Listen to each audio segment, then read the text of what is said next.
Harry and Meghan get kicked out. Sussexes are branded as grifters in talk show over Spotify feud. The Duke and Duchess of Sussex have been branded as grifters by a top US talk show host over their feud with Spotify.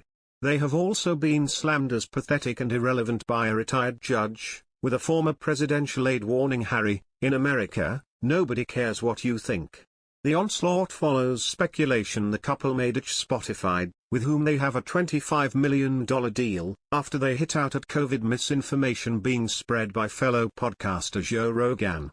In a scathing attack, Fox News talk show host Tucker Carlson, whose nightly program boasts the largest cable audience on US TV, said, "That annoying fake duchess from LA and her brain-dead husband threatened to walk unless Spotify muzzled Joe Rogan. But they're not going anywhere. These two grifters have a $25 million deal with Spotify for essentially no work. So far, we believe they have produced just over 30 minutes of content.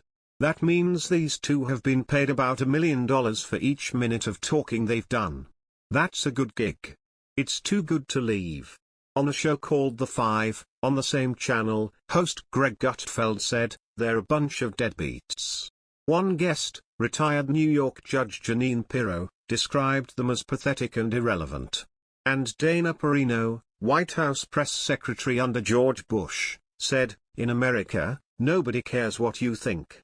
Yesterday, Rogan was in hot water for a separate matter and offered sincere and humble apologies after footage emerged of him repeatedly using the N-word on his hit show. The comedian, 54, said it is the most regretful and shameful thing he has ever had to speak about, but stressed the clips were taken out of context. There have been reports Barack Obama and his wife Michelle are planning to join the Spotify exodus. Started by veteran rocker Neil Young, it has since included Joni Mitchell, Stephen Stills, Graham Nash, Nils Lofgren, and India Arie. Rogan's podcasts attract more than 11 million viewers most days and as many as 200 million downloads a month. Spotify CEO Daniel Ek last week backed the streamer's biggest star during a meeting with investors, in which he said, "We don't change our policies based on one creator."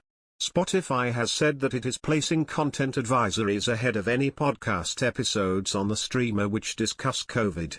These refer listeners to a fact-based hub with information from virus experts.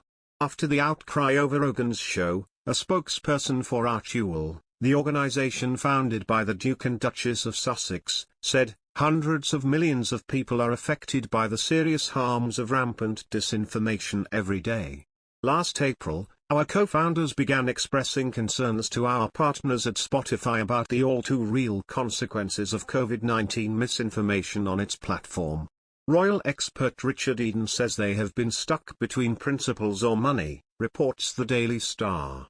He said on Mail Plus Palace Confidential that the situation was a nightmare for the Sussexes, pointing out that while they campaigned against misinformation, their decision on Spotify showed that money came first for them.